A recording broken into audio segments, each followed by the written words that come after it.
Welcome to the Complete Story Series. We take your favorite comic book storylines and break them down into digestible bites, and we call them dramatic readings. Basically, we add in funny voices, some epic music, and sometimes sound effects to give you a more motion comic feeling, allowing you to have the ultimate recap of your favorite storylines. All alterations to the panel text and images are to prevent copyright problems, and all art is owned by its respective companies. Now, in our last Wolverine video, Logan finally managed to track down the location of the Red Right Hand after killing Mystique. Once at the hideout, Logan fought and killed a group known as the Mongrels, and he found out that they were in fact his children. The leader and the rest of the Red Right Hand then poisoned themselves before Logan had a chance to kill him, ultimately denying him the satisfaction of killing the leader. After the deaths of all of his illegitimate children, Logan returned to visit his old mentor, Master Po. While there, Logan helped Po clean out the triad gangs that ran the streets of Chinatown, and in turn assumed the role of the Black Dragon, becoming the leader of the Chinatown organized crime. But with Logan not living up to his role of the Black Dragon, there was another murder in the Chinatown of San Francisco. Now, if you're wondering if we missed that storyline, maybe we'll go back and cover it, but from what I could tell with the publication history, the storyline did go with Wolverine going to hell, fighting against the Red Right Hand and doing all of that. The storyline that this is relating to, where Logan became the leader of the Black Dragon, is apparently a storyline that came up before the new run where he went to hell, called Manifest Destiny. I'll link them both down below. It seems like the publication history is a bit off, but it looks like that in this storyline, after he took care of the Red Right Hand, they kind of went back to resolve things that had been left open from the storyline prior to this.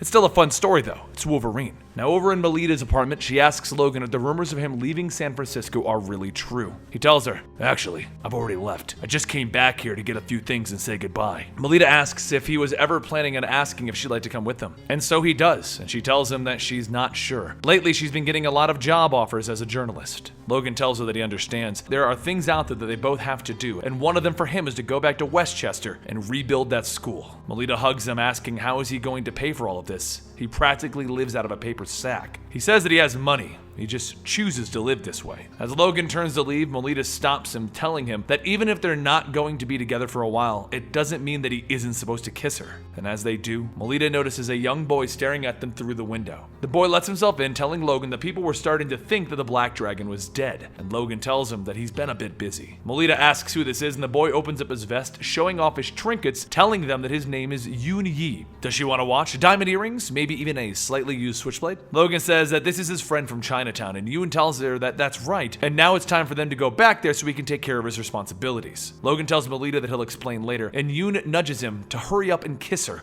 They gotta get moving. A little while later, Logan and Yoon walk into the destroyed bar known as the Drunken Mantis, and a voice calls out that their esteemed Black Dragon returns. Logan bows and tells him that he apologizes that he has neglected his responsibility, and he humbly resigns his position. Po tells him, "Oh no, you don't get off that easy. You need to go out and clean up this mess. There's a drug war going on, even though it doesn't look like there is much of one by the scene. There is a new player in the field that no one knows of." Logan starts to look around, and Po goes on to state that these men in these masks came looking for him. But as Logan reaches the back, he sees his safe where he kept all of his money has been broken into. Logan looks back to Po and he tells him that he needs his money back. And Po says that he needs his streets back, so Logan grinds his teeth and he tells Po, "Fine, just show me who to stab." Later, over in the warehouse on the docks, a guard hears a knock at the door. The man goes to look out the peephole, and then they hear a sound of Logan's claws pop and shoot through the door, stabbing into the man. He then bursts through the door and he runs through, cutting and ripping apart any guard who even looks in his direction. Po begins to investigate the warehouse and finds that the whole warehouse is a storehouse for heroin. But the big problem is, how are they moving this massive amount of drugs? Logan looks back at one of the fallen guards and he asks Po if he has any idea who these people are. Po mentions that they do have the mark of the claw on their chest, and Logan says, "Claw, as in..." He stops and he sniffs the air, and suddenly from the shadows, a giant figure jumps in saying, "Claw, as in Jade Claw!" Gorilla Man leaps in front of everyone, telling him, "I was just about to find out how they were moving this stuff until you showed up." The two begin to argue in each other's face until Gorilla Man starts to beat his chest roaring. While the two continue to yell at each other and then begin to fight, Po finds a switch to a secret stairway and tells them that when they decide that they want to be useful, he already found where they all need to go. Gorilla Man says their fight will be continued later, and they all sneak down into the lower levels, where Po mentions that something is wrong. Yoon asks how could a bunch of drug dealers make a tunnel this big, and Po tells him that the drug dealers didn't. These red dragons hauling the drugs did. Logan asks how far do these tunnels go, and Po says all the way back to the motherland. Gorilla Man stops them and asks asks if this is literally a tunnel to China, because that would be insane, and I'm a talking gorilla. While the group talks, one of the dragons overhears them, and even before they can move, a voice calls out, welcoming the Black Dragon. A group of assassins led by Soul Striker steps out from the back, stating that they are grateful that they have saved them the trouble of tracking him down.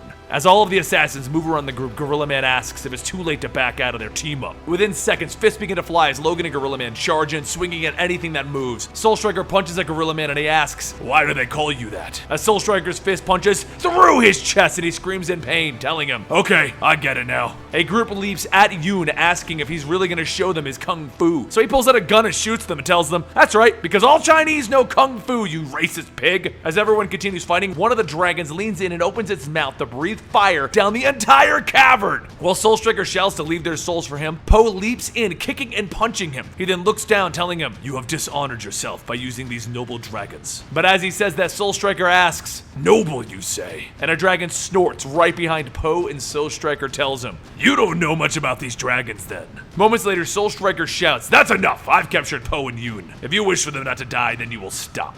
Logan throws his hands up and tells him, fine, we give up. And Gorilla Man asks, what the hell? Where does that leave us? But after he and Logan are strapped to two dragons ready to be ripped apart, he says, it leaves us here. How silly of me. Logan shouts to Soul Striker that when he gets out of this, he's going to take his other hand, and if he asks nicely, his head too. Soul Striker tosses Poe down into the pit saying, yes, well, they both seem to be working just fine, so I have other places to go. So even if by some miracle you get free, you can have fun wandering these caves until you starve to death. After Soul Striker and the rest of his group leaves, the two dragons begin walking apart and Logan shouts to Gorilla Man to hurry up. Gorilla Man finishes untying his feet and says, having opposable big toes, huh? Bet you wish you had them right now. As Gorilla Man unties Logan's arms, the one dragon holding them begins running off, dragging them both behind it. But then the dragon suddenly stops after something punches it. A voice calls out that at long last, someone has come to rescue him. He welcomes them with a hug of 1,000 thanks. Fat Cobra steps out and says, hopefully, you have brought me food. Meanwhile, elsewhere in the caverns, Yoon looks out at the vast poppy fields, asking if that is really a poppy field in the center of the earth. Jade Claw tells him, actually, it's a field the size of Australia. Chinatown is but the first inroad, but soon the world will pay my price for the privilege of buying my drugs. So while everyone fights amongst themselves up top, she will stay down here and rule the world from down below. And Yoon says, actually, that's a pretty awesome plan. Maybe reconsider your whole concubine thing you got going on then? Back with Logan, Fat Cobra grabs Logan and squeezes him for a hug, shouting, my old friend has come to save me! After letting him go, Logan looks at Fat Cobra and he asks if he knows him. And he tells him, of course! I am Fat Cobra, though you may not recognize me due to practically fading away into nothing down here. Gorilla Man then asks how did he get lost down here, and Fat Cobra tells him, the oracles of Peng Lao warned me of a deep trouble within the earth, and I got lost on my way down. Since I got lost, I've been reduced to a diet of cave moss and warm puddled water. And 3 days ago, an entire dragon. But come, if we can make it out of here, we have all the food, wine, and wenches that we could ever want. As the three move on, they see 3 dragons pass by, and Gorilla Man says that if there's a base in this maze, they might be the key to leading them right to it. Without a word, Fat Cobra jumps out shouting to the dragons, prepare to be eaten! And Logan and Gorilla Man soon follow. While they all battle against the giant dragons, Logan says that he has an idea of how they can get into their base, but they might not like it. A short while later, the 3 dragons make their way back towards the Jade Claw Palace, when suddenly from one of the dragon's stomachs, a man vomiting can be heard. And from another stomach, Logan asks, what was that? And Fat Cobra shouts that he just ate a part of an apple that he found in here, and it did not seem to sit well. Oh hey, there's another apple. The 3 dragons walk through the gates to the hidden base, and Soul Striker stops them, shouting, what are you doing? You're all a bunch of lazy, bloated beasts. And all at the same time, the 3 dragons vomit onto him. Through the bile, Gorilla Man says, I'm not sure who to kill first. The bad guys are Logan. Logan pops his claws and says, it might be best to go with them. After getting up from the pile of dragon stomach fluid, Gorilla Man asks, what's the plan? And Logan says, a bunch of stabbing. So Gorilla Man tells him, right, bravo plan, General Patton. Soul Striker shouts for everyone to get them, with the 3 quickly jump into battle. Out in the fields, the guards all look around the palace to see what's going on, and Yoon knocks one down with a sack of poppies. He then takes a gun and fires at the rest of the guards, telling the other slaves to follow him to freedom. Though a word of warning, the economy up top really sucks, so being an opium slave might be a better job. When Gorilla Man runs and knocks everyone around him out, Fat Cobra tells him that his monkey style needs work, to which Gorilla Man tells him, you can kiss my ass. Through the crowd, Soul Striker tells everyone to leave Logan alone. He will kill him alone. And Logan says, it's nice to know that you care that much about me. Soul Striker tells him, I'm gonna beat your soul into a quivering pulp. Logan laughs, take your best shot, bub. Soul Striker pulls his arm back as it begins to glow and he punches straight through Logan's chest. He then steps back in pain, asking, "How are you still standing?" Logan tells him, "I may have toughened up a little bit since we last met. That, and I've been through a whole hell of a lot of bad things. So some one-armed joker who hits like a girl isn't doing any damage." As the fight goes on, there's a sudden blast of fire covering the entire area, and everyone looks up to see the dragons, and Soul Striker tells him to hurry up and kill them. Yoon suggests that maybe they should offer the dragons the fat guy so that they can escape, but then there's a second blast, and instead it hits Soul Striker. Everyone looks back up to see Poe riding on a gray dragon, and he shouts, "That's right, Master Poe yet lives, and no thanks to you." After the dragons all finish torching the ground, Logan and Poe walk up to a smoldering Soul Striker, and Logan tells him, "Jade Claw's finished. Bet I reckon you know what's coming next." With one quick slice, Soul Striker's remaining arm flies through the air, and Logan says, "You've punched your last soul." Poe stands before Soul Striker, and he tells Poe, "Surely you wouldn't hit a man with no arms, right?" And Poe says no, so he kicks him in the face. Back topside, everyone sits in a bar, and Poe finishes the story saying how he said, "But I'd kick the living crap out of him." Everyone at the bar laughs and drinks, and Logan asks Poe how is it that he escaped. Poe says that, well, he fell into the Earth's molten core where he landed in a dragon nest. Gorilla Man stops him, telling him that he's going to need another beer if he's going to listen to this. And at another table, Fat Cobra asks Yoon what kind of perks does being the Black Dragon include, and if he's unclear, by perks he means wenches. As Logan drinks his beer, he asks Gorilla Man what happened to Jade Claw, and Gorilla Man smiles, telling him, "Oh, last time I saw her, she was on her way back to China, being chased by a few dragons." A voice then asks Logan if she can buy him another round, seeing as how she's now employed. Logan looks up at Melita and says, "Daily Bugle now, huh?" And she says, "Yeah, funny thing is, she never applied to them." He then says that's really strange. Must have been one of her admirers who submitted a resume then. Melita goes back to look around at all of the people and says that she can tell that he got his money back. But dare she ask who all of these people are?